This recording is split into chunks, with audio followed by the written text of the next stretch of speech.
Good evening, folks. Welcome back to another episode of Cardboard Culture. We're hitting episode number 40. I Woo. can't believe in February is it February? It will be a year, I think. Yeah, Anyway, it'll be a year February. yeah. So I want to thank you all for joining. We want to first give a big shout out to Steve Menzie and Mikey Singer for being on our guests of our show last week to recap the November Toronto Sport Card Expo. It was a 3-day event in Canada. It went to a 4-day event, different hall. We had a lot of celebrities up here. Like we had Jeff from Sport Card Investor. We had DJ Ski. I believe the owner of the National was here as well. And I'm forgetting his name. I should remember it. It was just an all-around fun time. I want to first of all give a big shout out to Steve. Big shout out to Mikey. They worked their butts off to give us a really good show. It showed dealers did really well. Crowds like we've never seen in years. So really, really happy that they stopped by and gave us a chance to talk to them about their post-show takeaways, for lack of a better word. So we're already looking forward to May 2022, but that's not the point of today's show. The point of today's show is an exciting one. We have a starting lineup collector, which Kent is about to kick off and explain. So Kent, take it away. Yeah, so we are honored and in awe of tonight's guest, who is a super collector of starting lineup action figures. So if you don't know what those are, it's these things. And I still have some that are unopened. Da-da-da. Like that. And if it is one of, if not the biggest collection of action figures that you'll lay your eyes on, folks, it is an impressive sight. Not only that, he also has his own ice cream shop to boot. Now, who here doesn't like ice cream? Ice cream, we all scream for ice cream. So please welcome to the show, Joe Curcio. Hello, Joe. Welcome, Joe. Thank you. Curcio. Sorry, Curcio. Curcio. Yes. So Joe, we got to ask you, at what age did you get your first action figure, and was it a sports action figure? Well, of course, as a kid, I was probably like 1982. It was a GI Joe. Oh, G.I. Joe. It wasn't a sport. There was no sports action figures back in '82. But I got my first starting lineup in 1990. So a couple of years after the line was introduced, I got my first one. Awesome. So speaking of the first starting lineup figure, who was it, and do you still have it today? It was a 1990 Don Mattingly, of course, from the Yankees. And unfortunately, I do not have it anymore. I wish I did. Oh, no. Yeah, no, I sold it, I'm going to say maybe 10, 15 years ago. It was a little beat up, and so I was like, I don't want this in my collection. and fast forward, I wish I still had it, just for sentimental reasons, of course. But maybe someday I'll turn up on eBay and I'll find it. Nice. So for those of us that are not familiar with the starting lineup action figure series, can you provide us with a little historical background story on when these came out and how long they lasted for? Sure. Starting lineup came out in '88. The plan went into effect by '86, '87 by Pat McInally, a former player for the Cincinnati Bengals. And by '88, the baseball was released, and they lasted until 2001. So it was 13 years. So which is pretty long for any kind of toy line. Pretty long. That's impressive. So I want to just first say hi to a few folks. So Dennis Lescombe. Hello, Dennis. We finally know how to say his last name. We met him at the expo, and I said your name wrong earlier, so apologies for that. Another guest that's come out a couple times is Webotu, known from Hobby Insider Forums. He definitely looking forward to some SLU chat for starting lineup. And here's our good buddy Name, Indigenous Cards. He's here to check us out tonight as well. So I want to just talk about one thing. So when I first got into the hobby hobby collecting world of figures, and I don't really have that many. I only really knew of McFarlane's. I knew of starting lineup, but not that well. So what is the appeal of starting lineup, and why do you have such a vast collection?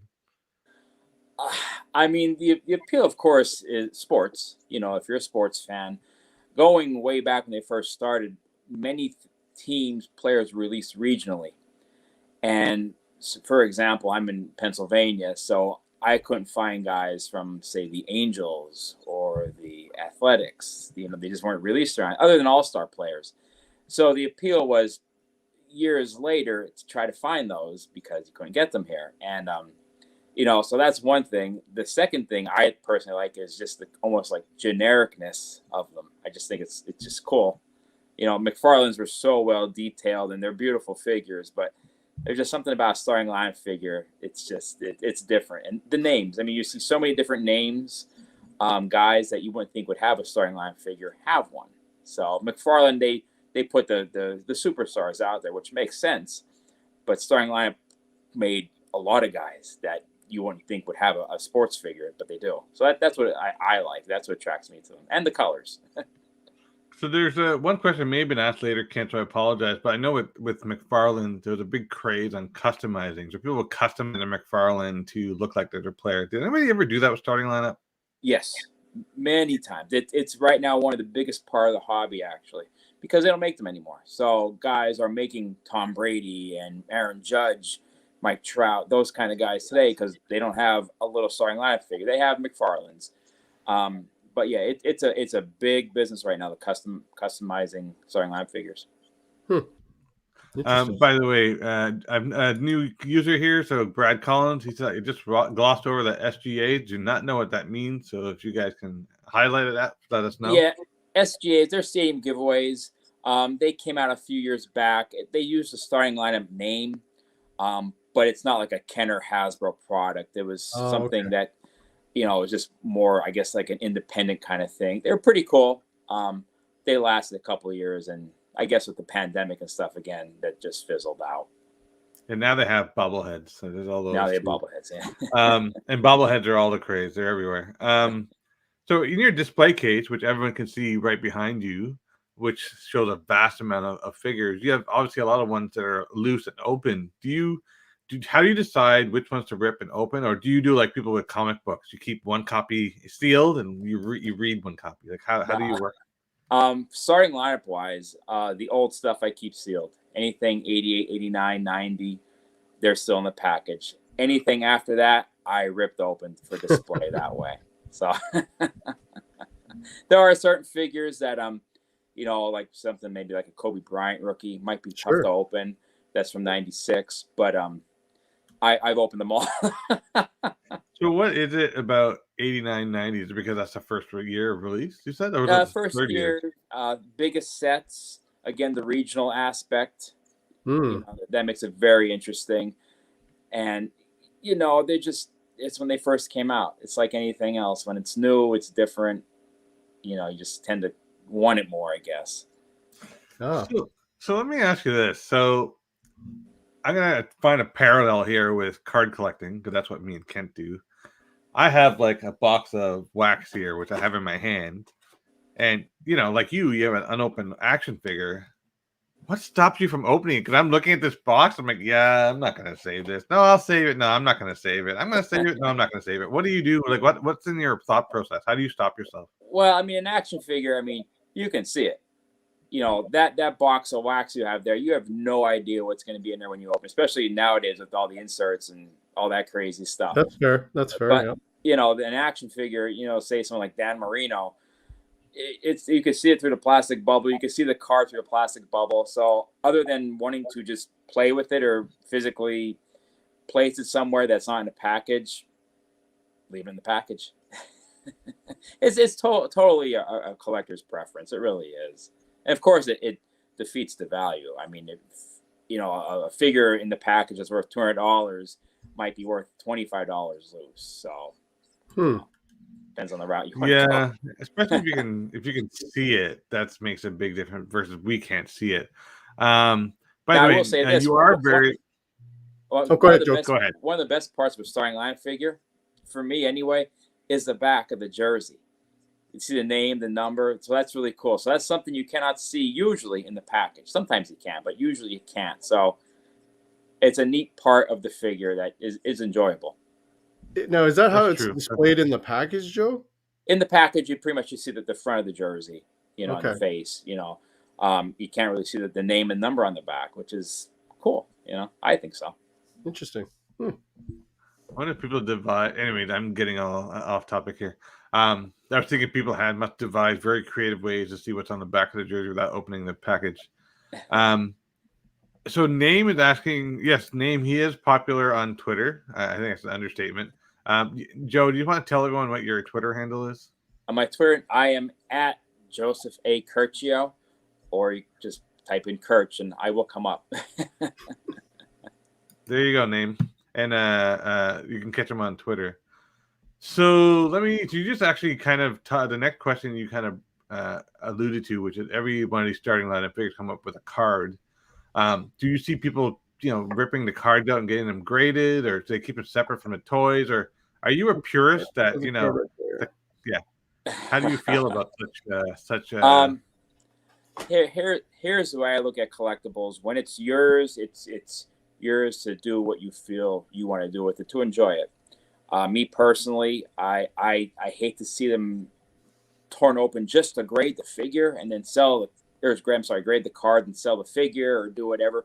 You look on eBay and when the Jordan craze happened a few months ago, you'd see so many starting lamps on eBay with just the card cut out of the package and the figure still in the package. Right. You knew what was going on there. So, I don't like it. I don't do it. But again, it's your item to do what you want to do with. So, but it's happening a lot. It's funny because you're very much a purist, right? When your approach, right? Yeah. But I'll tell you a funny thing. So I have a friend who, so just everyone knows, Joe is in the Pennsylvania area, correct? Yeah. He is a diehard Yankees fan.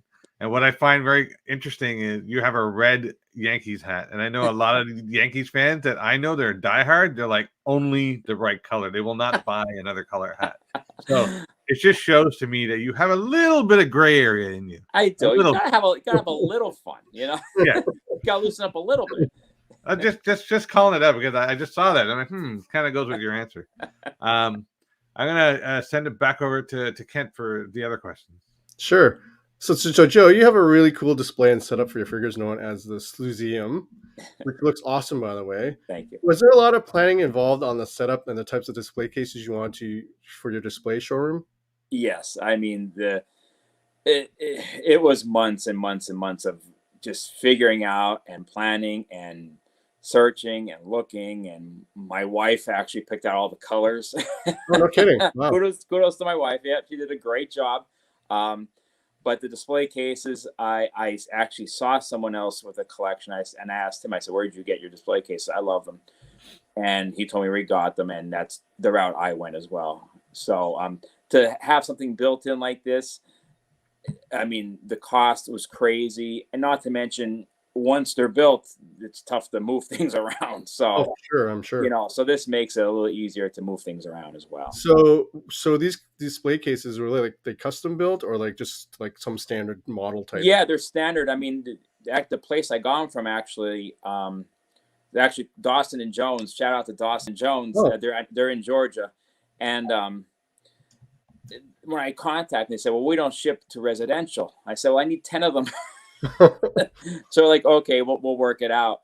And they came unassembled, and I know 2 great guys that came over and spent countless hours putting them together for me. Wow. Because I couldn't have done it myself, and they did a fantastic job. But yeah, so they're basically just store fixtures you could get for a store. That's all it is.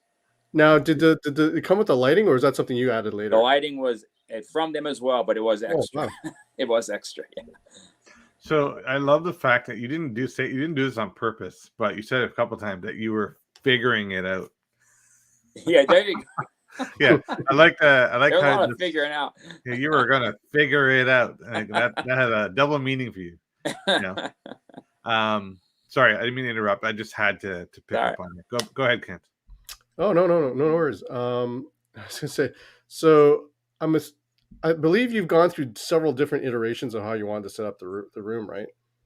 Yeah, I mean, I finished this in 2018, and I've already changed the display cases around. I'd say, oh my God, 5 or 6 times. Not every one, but a good amount of them. There's 10 in here actually, and I probably changed, I'd say 6 of them around a few times already, and it's a lot of work. And when I'm doing it, I'm like, oh my God, what am I thinking? Because it takes a long time, and you have the domino effect sometimes. Now, I know you posted this online somewhere, but can you share with us what time of the night that you were working on these things? When I first had this finished, it was 3 a.m. I would come down and just because I was working at, summertime, I was at the ice cream shop, and it takes up most of my day, and I was so excited to do it. I was like, I couldn't sleep. I love that. I love that. I love that a lot that you just said that. We got a couple more people coming in. So we got Sanderson to Orr. So hey, buddy. We saw our good friend at the expo just recently. He tuned in to see you have a Yankees fan on today. Not sure he can stay. He's a Boston fan. And for the record, whenever the Yankees and Boston play, I'm always going for Boston. Just for the record, I'm a Blue Jays fan. I can't like the Yankees or the Red Sox. I got you. And I'm not sure what name was getting it with Hazle. I'm not sure what that one has to do. That's probably due to the previous comment. Anyway, continue on, Ken. Actually, it's over to you now, sir. All right. Well, I've lost my way, so give me 1 second here. You're one of the rarest. So, why don't you tell us about some of the rarer starting lineup figures that you have out there, or that you have, and what's out there? Probably one of the holiest grails. One of my favorite figures is the '89 Bill Fralek figure, lineman for the Falcons at the time, back in the '80s. Probably one of the rarest figures, just because of, again, the regional distribution, and the Falcons were not the greatest team back then, so a lot I would agree probably with got that. destroyed. Yeah, so that's probably one of the holy grails. There's so many rare figures when you go back to the late '80s. The '88 Utah Jazz were pretty rare. '88 Cowboys, stuff like that are just tougher to find. Not everything's super rare, but just harder to find. Then you get into your variations. '94 Jackie Robinson wearing a number 44. Ooh. Yeah, there's a '96 Patrick Waugh with no goatee. Oh. That's tough to find. And of course, in '95 they made a Timeless Legends line, and they made a brown-haired Rocky Marciano. He's supposed to have black hair. So that's tough to find too. So there are your variations, heirs, if you want to call them. But as for just hard to find figures, again, it goes back to the late '80s. The regional stuff is just tough to find. So what's the rares that you own? I own a lot of prototypes. So of course, neat. That's neat. Of course, they're rare, of course. But I mean, just overall retail items. The Bill Fralek is probably the holy grail. We'll call him the rarest right now. Right. Nice. And what is so aside from your prototype, which figure had the most limited print run, do you think? I mean, the late '80s stuff, they made a lot of it. The problem with it it didn't sell well, so they destroyed a lot of it. Okay, so did they actually destroy them? The Kenner would buy them back from the stores. Kidding. Wow. And they would destroy them. Huh. So, but they made a lot of that stuff. There are tons of it they made because it was a new item, it was a new product. I always say in any toy line, the rarest toy lines are the newest ones, because by that time, it's slowing down. People are losing interest. Mm-hmm. So if you want a nice limited run, always go for the newest version of the toy. So that would be 2000 for starting line. 2001, they came out with the baseball set, and it just changed the look. They look almost kind of like McFarlane's. So if you want the traditional look of a starting lineup, I'd go with the 2000 sets. And there's not many out there. They still made a lot, but there's not a lot out there. I'm learning a lot here tonight. I'm learning a lot. Yes. We have a quick comment here. So Name was referring to my dad joke when I said he was figuring it out. I'm going to try my hardest to not use that again the rest of the show. I can't guarantee that I won't, but I'm trying not to die laughing right now. And then we have Justin Reinmiller, if I hope I'm saying that right, saying shout out to my brother and his colossal collection. Yes. So just so everyone's aware, what you see behind Joe, it's just a small portion. Yeah, it's a small sampling.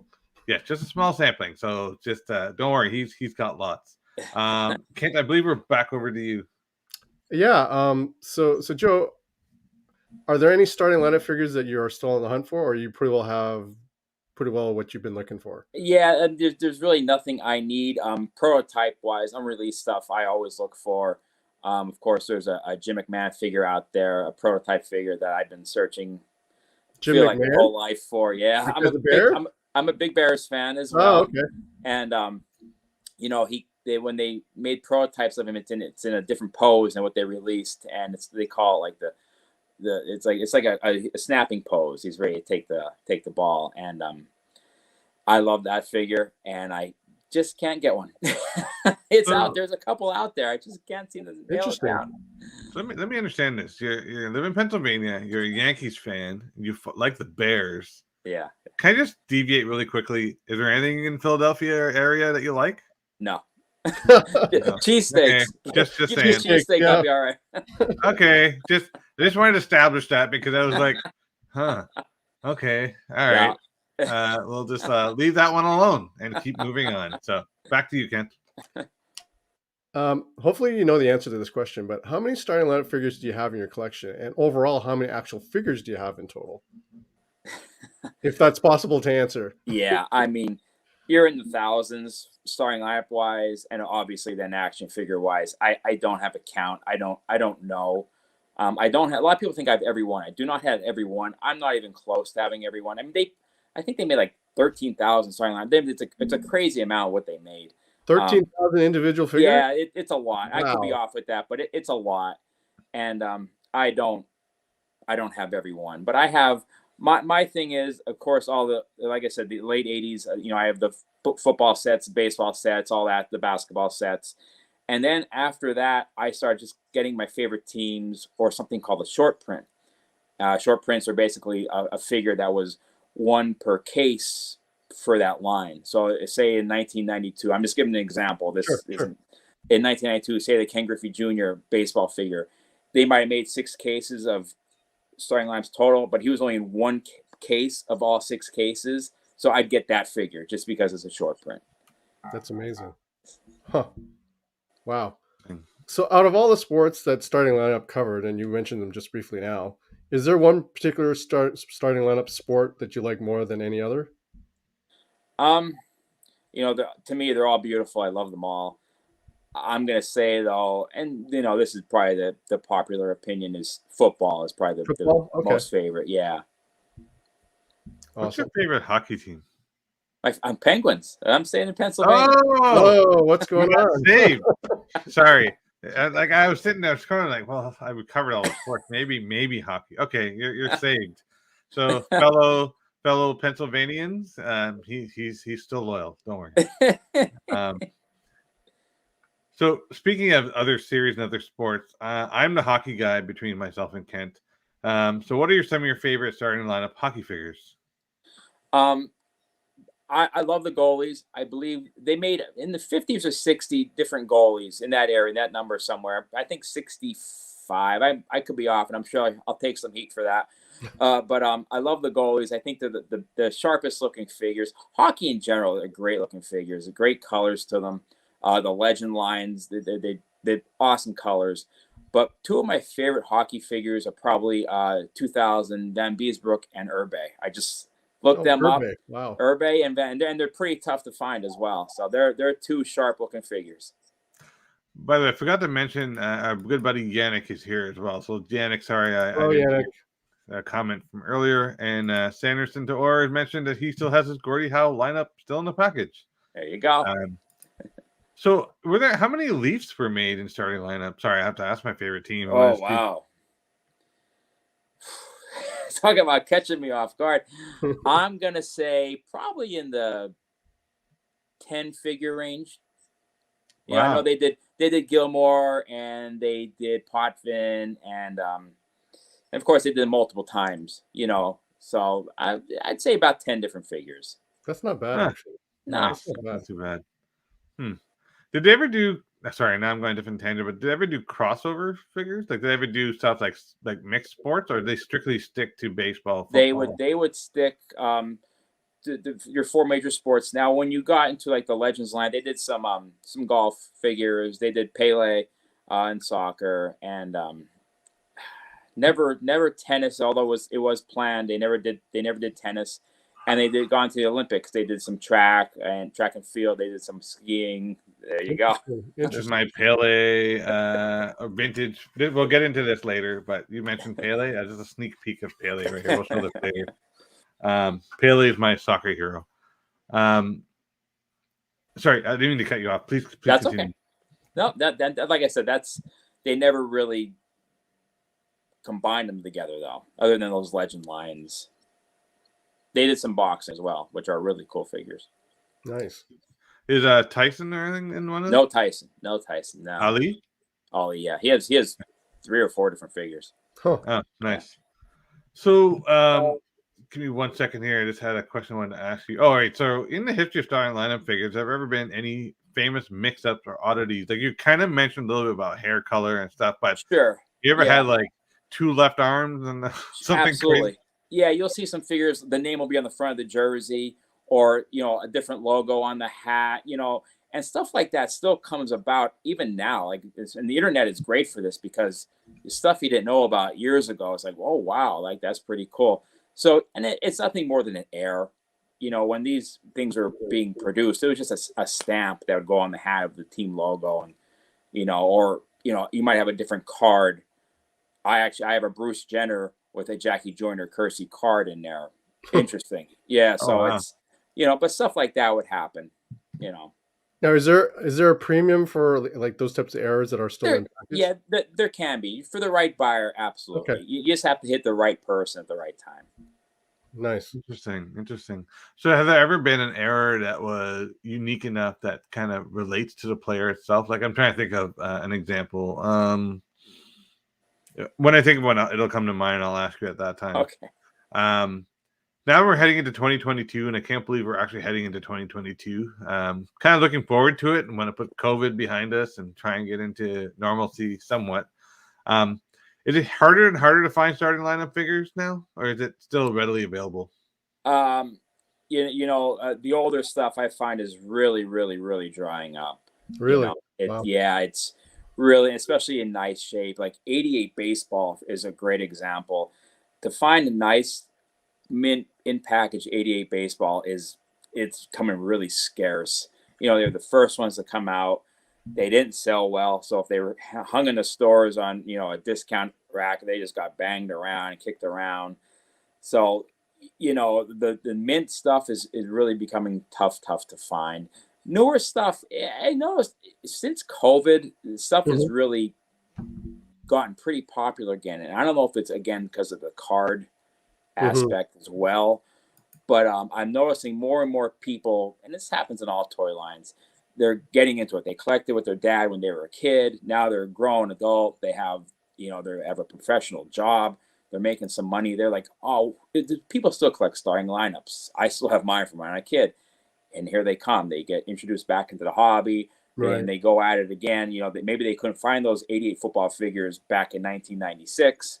Now they're looking for them again. So, yeah, things are drying up a bit. Back over to you, Kent. Besides starting lineup figures, you do collect other types of action figures, correct? And can you share with us and our audience on some of the other figures in your collection? Because we can kind of see some behind you there. Yeah, I just collect vintage toys, basically from the 80s, 90s. Actually, right now, vintage is considered 2000 and back. Believe it or not. 2000. Wow. Yeah, Really? I think it goes like every 20 years. So, but G.I. Joe, Transformers, Star Wars, wrestling, love wrestling figures. Some smaller lines like Mask, Kenner Mask, Masters of the Universe. So I like stuff like that, but it's stuff from when I was a kid. So that's why I enjoy it. Now, do you think you'll ever stop or not? No. Yeah, I didn't think so. No. I there was a point in my life when I was younger that I might only have like 5 starting lineups left. I was getting older and just kind of like drifting on the new things in life. Right. And then the spark kicked on again. And when that spark kicked on, it kicked me back into wanting childhood toys from other lines as well. I don't have my original G.I. Joes or Transformers. I wish I did. But that got me more interested and back into it. And I'd say by 2010, I was like, oh boy, I'm really into this pretty heavy. So it wasn't that long ago. So it wasn't that long ago, no. So what was so what, I don't know if you probably answered this before, but just remind me again, what was the thing that kind of kick-started the fire? Like, what was the fire starter to get you going again? Going back to starting lineups, I only had a few left, and someone actually, I worked in an ice cream shop, and they came in and they knew me, and they said, "Do you still collect starting lineups?" I said, here and there, nothing crazy. And he's like, "I have a 90 Broncos and an 89 Vikings set. If you're interested," I'm like, "Yeah, I'm interested," and I bought them, and that kind of got the fire sparked again. Now this is maybe 2001, 2000. It was a while ago. And then by 2005, I'm starting to look at GI Joes and Transformers and buying and doing a little selling here and there as well. And like I said, by 2010, I was really going full steam ahead, and I was buying collections, restoring them, flipping them to buy more collections, and I just built this monstrosity. So in sorry, Ken, I just have a couple No, questions. go ahead. Well, you mentioned something about buying collections and flipping and restoring them. So in toys, is it okay to restore? For me, again, I'm a purist. I will restore them back to the original. I won't use fake stickers. I won't use reproduction, anything. It has to be original stuff. So Okay. I'll buy it. And when I would buy a collection, the dirtier the better. If it was filled, I would love it. There's something just relaxing about getting it, cleaning it, and making it look like new again, and now, I mean, it's a big hobby right now, and it's it's time consuming, and it's also very expensive. Like, to find some of these small parts, especially for like GI Joe, oh god, you'll drive yourself nuts. It's tough. So like what so tell me, like, what would you do to try and find parts? Like, what are you doing? What goes through the mindset of like, just telling me about it. I'm very interested now how you would do that. So, I mean, if I buy something, I do an inventory of what it would need, what it had, because I take it, I totally dismantle as much as I possibly could without breaking anything, and I clean it all up. I mean, perfect. I mean, brush, clean, soap, water, just make it nice, and then I'd see what it would need. I'd go on eBay. I'd ask collectors, and by doing this all the time, you get a nice collection of parts as well. So when you buy the next collection, you're like, oh, I have that part, and so it just keeps snowballing and snowballing and snowballing. And I mean, right now I own thousands upon thousands of toy parts that are just put aside for maybe another collector. Maybe I'll need it somewhere. So it's That's amazing, actually. So Lego. So some of these Lego purists, right? That they have entire rooms. I don't know if you've seen them, but they have like, those pull-out drawers. Yeah, right. Like, they have them all color sorted, pieces, and it's a whole organization. So you must have something like that for your like tools and stuff. Yeah, I have everything labeled, and because it's tough to find if it's not labeled. See, this is because I'm going to find parallels here. So here's funny thing. So I'm a project manager by trade, right? That's what I do. I help people organize.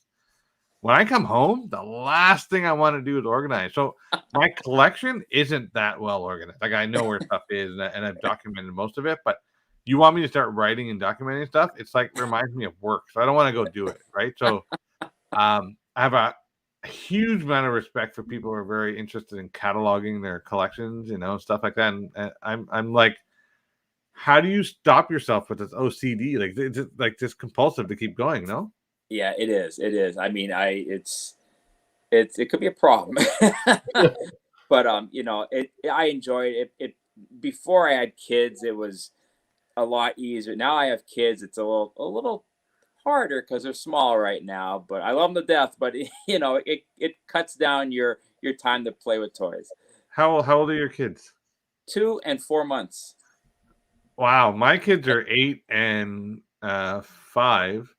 And I'm telling you right now, between hockey practice, coaching, school activities, I have very little time. Yeah. And I squeeze in time, like sometimes, like in the morning, if I get up an hour early, I'm like, oh, I'm gonna go sort my card, and then also you hear patter, pitter, patter. You're like, oh, I'm not doing that anymore. Yeah. So do your kids share your joys?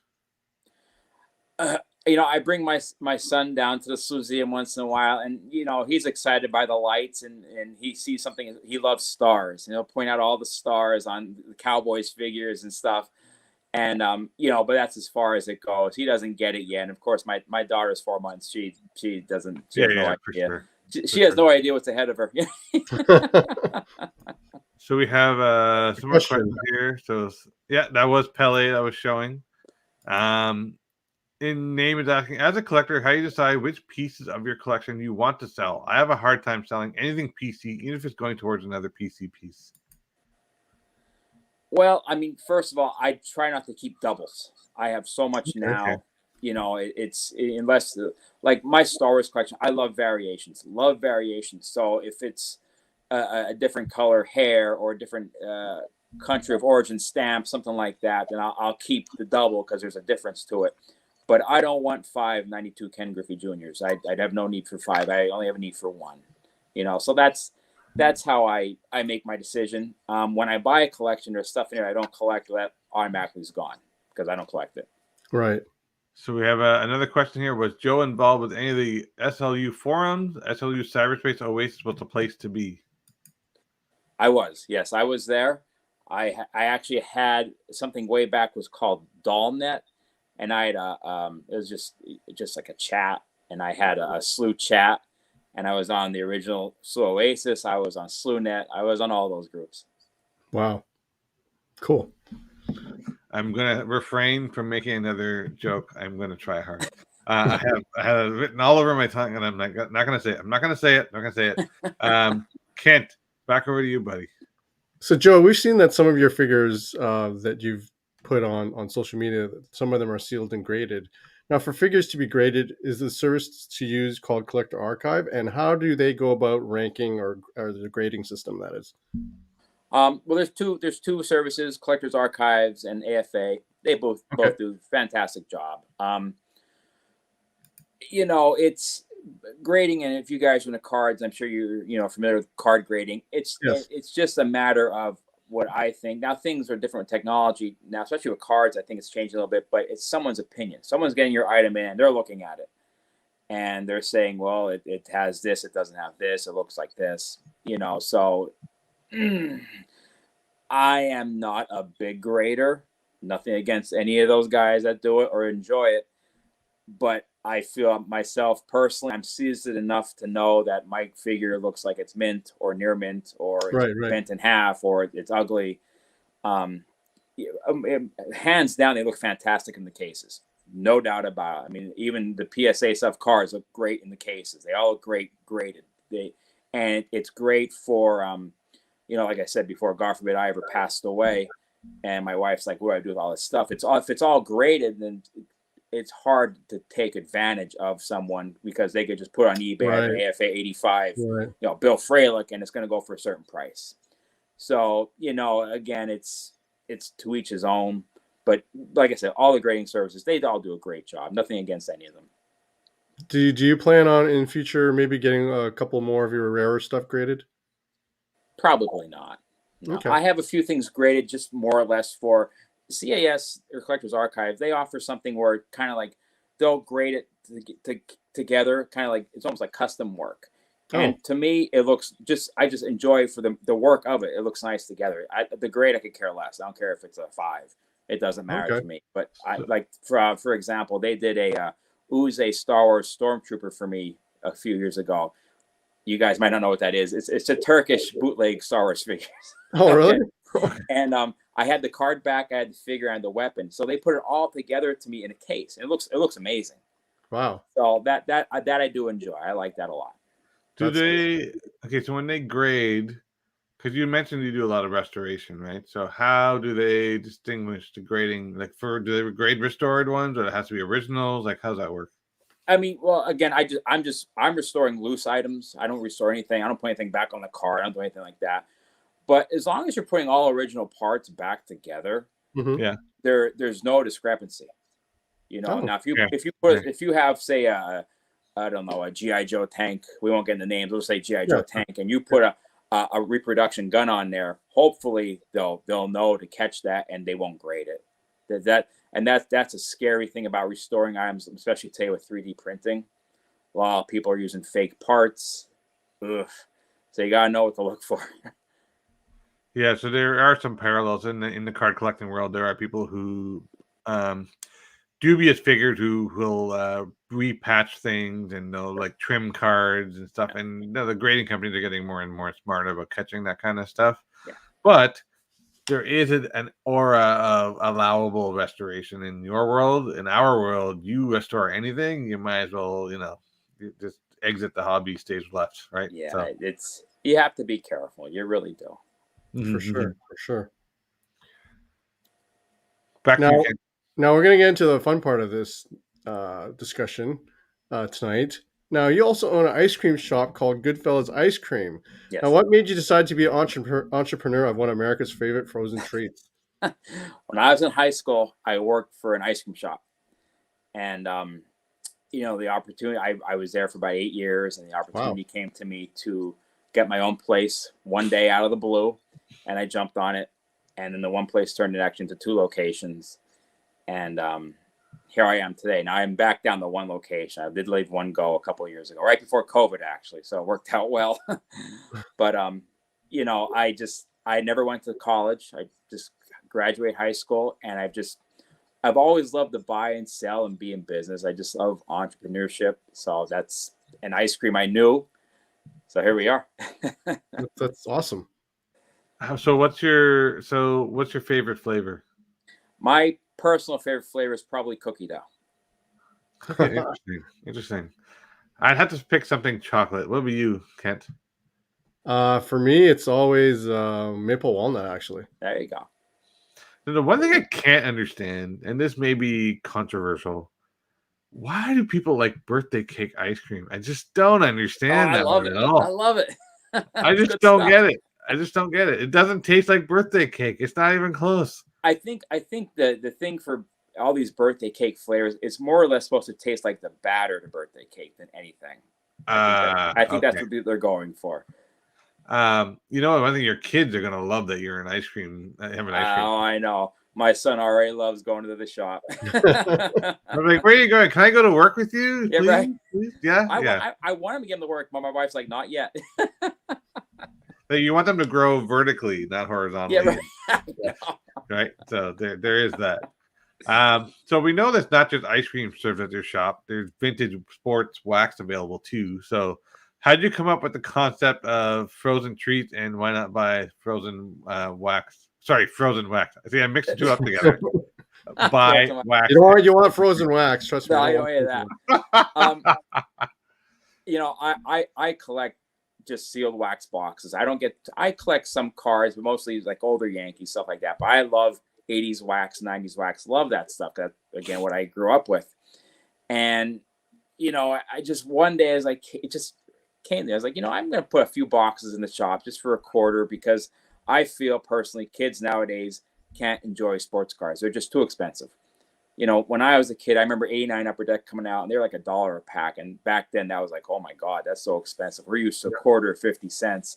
So my thinking was, I want to put some boxes in the shop for a quarter a pack, just 88 Donruss, 88 Tops, whatever, stuff like that. Just for the heck of it. And, it turned out to be a big success. Unfortunately, the way card prices have gone, I can no longer sell them at a quarter a pack, but I still try to keep them pretty much normal. I get a lot of requests for new stuff now.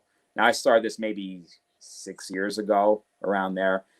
And, I'm noticing more and more adult collectors coming in now, which is fine. There's nothing wrong with that.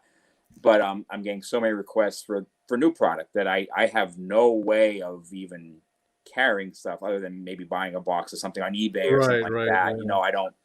I actually did contact both Tops and Panini a couple of years ago, and well, they don't want to know me. So, it's like, well, I get it, but you could do, you could create your own ice cream shop pack. So what a lot of people are doing now is they're buying collections and making their own packs and selling those. Really? So you could probably you could get your own cello and just foil, like you just crimp the edges, make your own back with your own label on it, and sell that for $1. Well, this past year I started actually wrapping the wax boxes now and putting my own label on the back of it. Oh, good. Oh, yeah. Nice. It's more fun, just advertisement for the ice cream shop, if anything, but it's not it's not an authentication, nothing like that, but it's just for fun. I could bury one in a tub of ice cream and see if someone can find it. But anyway, that's a different story for a different day. So what are so since we're on this topic of ice cream still, what are your top selling ice cream flavors at your shop? My number one seller by far is rum raisin. Rum raisin. Rum raisin. Really? Rum raisin. I mean, it blows every other flavor out of the water. Totally. Really? Yeah, just number one seller. I don't know. It's just our number one seller. And of course, chocolate, vanilla, strawberry are always popular. Yeah. But rum raisin, that's the king. So can we tell the truth here? Neapolitan, that's always everyone's hated one, right? You don't bring that one in, right? No, I don't carry that. Who no. puts pink, vanilla, and chocolate into an ice cream? I'm sorry, that's just wrong. So Dennis just wants to mention his only starting lineup figure is the Alamar Rumi, still on cards. So he still has that one. And oh, come on, man. Yes, we're Canadian. Maple walnut. You might as well be Canadian up here. You're Maple close walnut's enough. a good one. You're close enough. I'll get you saying A really soon. There are also some other ice cream flavors that make no sense. Like another one is Moose Tracks. Do you guys have that down there? Moose Tracks? We do. We actually call it something different just because of legal reasons. We have to call it Nittany Paws. We can't use Moose Tracks. So the ice cream company I deal with, they call it Nittany Paws because of Penn State. Sure. Kind of close. Nittany Paws. Wow. Nittany Paws. Yeah. And any other idiosyncrasies like that with other flavors? No, I mean we have a Cookie Monster flavor, which is blue, huge seller. I mean, again, the color is very attractive. Of course, birthday cake is. But does it taste good? Cookie Monster. It tastes really good. Yeah? It is good. Okay. Yeah, it is. There's not too many bad ice creams. I mean, come on. Oh no, birthday cake is, to me, I have to I never understood that. I'm like, I'll tell you why. Birthday cake is the most common cake you can get anywhere in the world, right? Anywhere in the world. If you really want a birthday cake, go buy it. But why would you ruin an ice cream with? Anyway, that's just me. I guess I'm a purist from that point of view. So you already talked about how you get your vintage wax selection. So we'll go to the next question here. So Kent, we'll go right to yours after. There's one question you missed, Amit. I did. What did I miss? Yeah. How did you come up with the name Goodfellas, Joe? Oh, how did I miss that? I can't take credit for it. I bought an existing shop that had that name, and I kept the name. Oh, you kept the name. Yeah, wow. So I can't take credit for that. It's very fitting, though. It's very fitting. In my shop, and I don't know if you guys checked out online at all. The one wall is just all stuff from the movies. I saw Goodfellas, from The Godfather. So it just I couldn't change it. It just worked. Nice. It's not a front, people. It's a legitimate business. So legitimate business. It's legitimate. Now I lost track, Kent. So you better keep me on line here, buddy. No, it's my turn actually. So I'll take it from here. So Joe, have you had many people reach out to you to say that they have starting lineup figures and vintage wax for sale? And has there been times where you've had to turn people down? Yes, on both occasions. I get messages. I don't want to say daily, but a lot, weekly, a couple times a week, monthly, whatever. That they have a collection for sale, or what's my stuff worth? Do people still collect this stuff like that? And sometimes I do buy some collections, but it's how much can you have? How much do you need? Right. I get offered a lot of newer starting lineups, which again, I'm looking for the old stuff. The old stuff is where it's at. The new stuff is still pretty common, and for me to turn around and sell it, it's just not worth the room it takes up sometimes. You know what I mean? It's unfortunate, but it's just not. Same thing with wax. I get a lot of messages for buying the wax, which is great, but the thing about wax is shipping it. I mean, it's just heavy. It's tough. Do you more or less try to acquire wax that's locally to you? I try to. Yeah. Okay. They just have to come to you. That's come to me. Yeah, come to the store. Bring it. Back up your truck to the store and see what we can do. Take a few tubs of ice cream. Some birthday cake ice cream or yeah, whatever. Well, you're there. Why not? Or rum raisin. It's like it actually works. You're like, look, I got ice cream. No, loads of it. Come. Honestly, there is many times I bought a collection somewhat locally, maybe an hour away or so, and in the summertime it's hard for me to get away, to go to this person's house or to pick up. So I always say I'll buy it, I'll give you whatever for it, and then I'll throw in an ice cream. Well, they never turn it down. okay, this. Well, I know I wouldn't turn it down. I'm gonna tell you that. No, they're probably like at first like, I'm not coming to your house, right? I'm like, no. I have a shop. Yeah. I have 39 flavors or whatever it may have you. Actually, how many flavors do you have? I think I have 24. Okay, so 24 flavors, right? How many pennants? How many World Series rings do the Yankees have? 26. You should come with 26 flavors. Anyway, you just add a new flavor every time they win, which I hope. Oh yeah, well, it's been a while, so it's okay with me. That's okay with me. That's okay with me. Just saying. Anyway, continue. You're on a roll there, so I'll let you keep going. But the collection. Sure. So I know, Joe, you just recently, not too long ago, acquired like a large collection of wrestling figures. Yes. So can you give us a taste of what it's like to negotiate adding more figures? And, are there any good or bad stories you can share with us in terms of like trying to acquire pieces or collections that you want in your PC? Yeah, I mean, one of the sourest stories I've ever had, and it just happened actually last November. Oh, person contacted me. They had this massive wrestling collection. I mean, it was so big that I had to physically set up a trucking company to go pick it up. no kidding. Oh, wow. And we had everything in place. And then the night before we were supposed to do everything, they contacted me and wanted about $70,000 more for it. Literally, What? Really? $70,000 more for it. Yeah, and I was like, wait a minute, And it didn't go through, needless to say. So I don't know if someone might maybe hit him a different offer. I don't know what the story was. Who knows? So it sucks. It happens. It happens in all these collectible hobbies. Mm-hmm. What are you gonna do? What are you gonna do? But I've had some nice buys over the years as well. Well, it sucks when all of a sudden you've got you think you have a deal in place, and all of a sudden, yeah, it hurt. It midnight hour. Oh, by the way, we want double or triple. Yeah, it was really strange, and I thought for sure it would surface, and I've never seen any parts of it, so I don't know what happened. I don't know. Wow. My favorite. So you just reminded me, wrestling wise, I don't know what it was, but when I was a kid, they had a fake wrestling ring and these like rubberized. I had a Roddy Piper. LJNs. Yeah, and I used to beat my brother with that thing. It was a monster. They're very collectible now.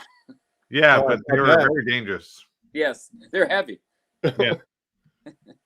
Now I'm going to talk about a good thing in your collection. Now, this is really cool, and if anybody's not seen it, check out Joe's Twitter. But you just recently had your T206 New York Highlander set graded. Yeah. What was it like to put that set together and then have them all slabbed? It was a lot of fun. And I originally started, I'd say about maybe in 2006, I had this idea that I wanted the entire set of T206 minus the Wagner, because I just know that's not going to happen. Yeah. And I learned really quickly that I'm an idiot, and it's it's just hard to get so many of those and outrageous. So I thought, well, I'm just going to go for the Highlanders, the Yankees. And I didn't end up I got a Cobb and I got a Matthews, and so I got some of the nice Hall of Fame players as well. But it took me, I finished the set. I got the last card at the last National in Atlantic City. I think that was 2015, I believe. Okay. And I got the last card at that National. And then I wanted to get them all graded. I had some graded, some not. And they had a special last September, October. I think it was like $8 a card. I mean, those days are long over now. Yeah. And so I sent in the rest I didn't have graded, and I finally got them back. When you guys saw that post, I just got them back. So it took about a year. And it was a great feeling to get them all graded. So it's exciting. It's a beautiful set. They're not a nice grade. They're like 1s and 2s, but they're just great to look at. But now, for those who haven't been following Joe, there was one card that now you have to re-look for. What happened there? Yes, the card, the one, I don't remember what player it was, but it was, I guess, trimmed, which, again, I don't grade cards. This was just something I wanted to accomplish. So I had no idea to even look for something like that. So, and it's not an expensive card. I'm probably better off buying one graded now and just doing whatever with the other one. So I'll get it eventually. Nice. So you were recently featured as a guest on NFL Films. It wasn't that recent, but it was in the past. But keep going. 5 years ago. Yeah, 5 years ago. Okay, well, that's still recent. Okay, It's still recent. We're not old. We're not vintage yet. So let's just recent. We should do a segment on the starting lineup NFL figures. Can you tell us what that was like? How were you nervous? Like, how did they contact you? Give us some insight into that. They contacted me maybe about a year and a half before if I was interested in doing it. I was like, yeah, definitely. This is amazing. NFL Films is reaching out. And then I heard nothing for, I'd say, about a year. Oh. And then I got a message on eBay out of nowhere. And it was actually Webster Slaughter's daughter that reached out to me on eBay. And she's like, would you be interested? Could we have your phone number? So I was like, should I give this person my phone number? I don't know, but I did. And she called me right up. She was super nice. And, she set everything up. The producer then came up to visit me. I think they're based down in Philly, or they were anyway. He came up and visited me. He visited my home. He came to one of my ice cream shops. We palled around for a couple hours just to, meet each other, like a meet and greet. And then about 2 weeks later, they filmed in my home. It wasn't where I live now; it was my old home. And the producer came, a camera guy came, and a sound guy. It was 3 guys, and it was like an 8-hour event for like a 5-minute segment. But it was, awesome guys. It was awesome. It was so much fun. Was I nervous? Yes, very. I'm going to go off camera. My son just woke up. I'll be right back. No worries. Go ahead. So it was 8 hours to do a 5-minute segment. Yeah. 8 hours. Did you feel relieved, exhausted? How are you feeling after? What? Honestly, it went so quick because it was just so much fun. It was just, chance of a lifetime to have NFL Films at your house. Sure. It just, you can't even, and I actually still talk to producer to this day. We still we keep in touch. Wow, yeah, cool. He's really, really nice guy. And, but just so much fun. They took so many pictures of my stuff, and it was only the football stuff they can do. Right. Yeah. Apparently they had to do a lot of agreements with licensing with Hasbro and NFL and, whatever. So I couldn't even wear my Yankee hat. I actually, the day of that show, I wore the producer's Bears hat, because I wasn't allowed to wear a Yankees hat. Sorry for the interruption there. My 8-year-old woke up, and he's now forever in YouTube lore because he was hanging out in the background. Let's just say he is unpleasantly surprised that he was on live TV. So, anyway. But Joe, you didn't meet any of the actual folks though. I did. No, in that segment, you'll see like Steve Young and Pat McAnally. Yeah. Now, actually, Pat and I became very friendly after that. He actually calls me on the phone once in a while, and we talk. Nice. I've purchased some stuff from his personal collection, but Steve Young was in there. Emmanuel Sanders. Right. I forget. I never talked. Chris Collinsworth. Yeah. I never talked to any of those guys. So. But I have talked to Pat. That's cool. That's really cool. Yeah, so if anybody hasn't seen that video, you got to check it out. It's on YouTube. Well, actually, at the end of this show, when we mock it up for tomorrow, we'll add the link for that video as well in the comments. So getting back to kind of the core of collecting, so any tips and suggestions you would tell us in the audience for those who want to get into action figures or starting lineup and toys? Like, what are some of the watch outs, some of the things we should think of, that kind of stuff? One of the best things I can say is collect for fun. Collect what you enjoy.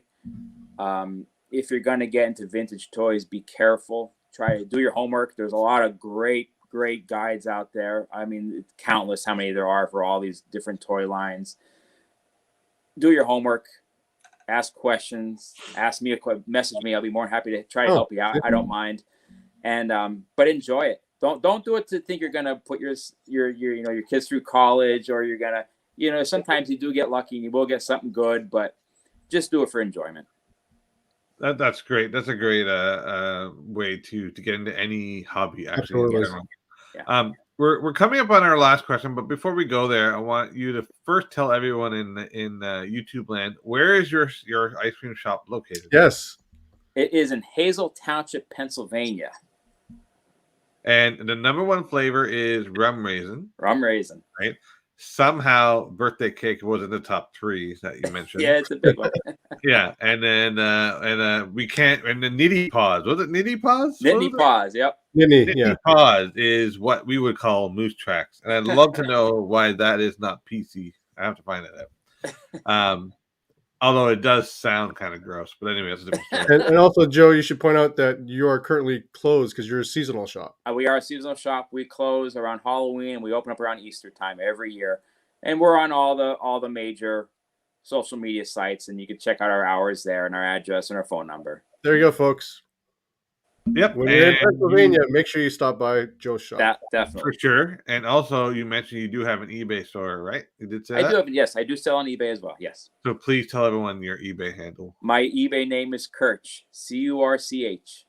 There you go. Very easy. Okay, so we're at the best part of the show. Actually, everything was good about this show, but our favorite part of the show. So we ask all our guests this question. So I want to ask you, Joe, what inspires you? I mean, just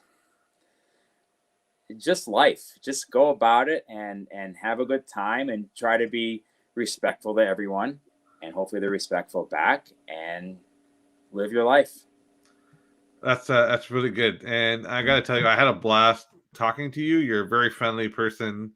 I do find it comical that you're a Yankees fan living in Pennsylvania, and the only tie back with the Penguins, which is a hockey team. So hockey came back to the rescue. But you're an absolute joy to have on, and I'm so glad to have met you. And same with Kent. But we'll have you back on in the future again. Maybe we'll have it inside your shop. That would be awesome. Yeah, that'd be cool. Yeah, actually. Yeah, we can do it anytime. You just let me know. Awesome. Yeah.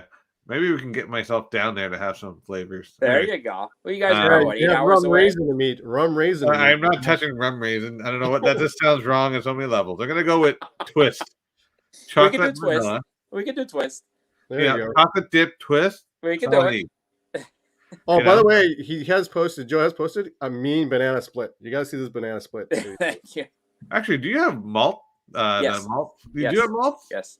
Oh, I am old school. I'm in ice cream business now since 1993, so I'm like kind of old school now. So I have all that stuff. Cool, malts are the best. Now I want to go have some. Anyway, maybe we'll have to do a road trip, buddy. Well, if we get big enough, we can do road trip shows. So this is actually a dream of ours. So we'll do that. So we're coming to see you, Kurt. That's all right. Anytime. So I want to say thank you again, everybody. And thanks everybody. We're going to sign off. And Joe, hang out there for a second, and then we'll talk right after, okay? Sounds good. Thanks, guys. Have a great night. Great evening, guys. Cheers, everyone. Bye.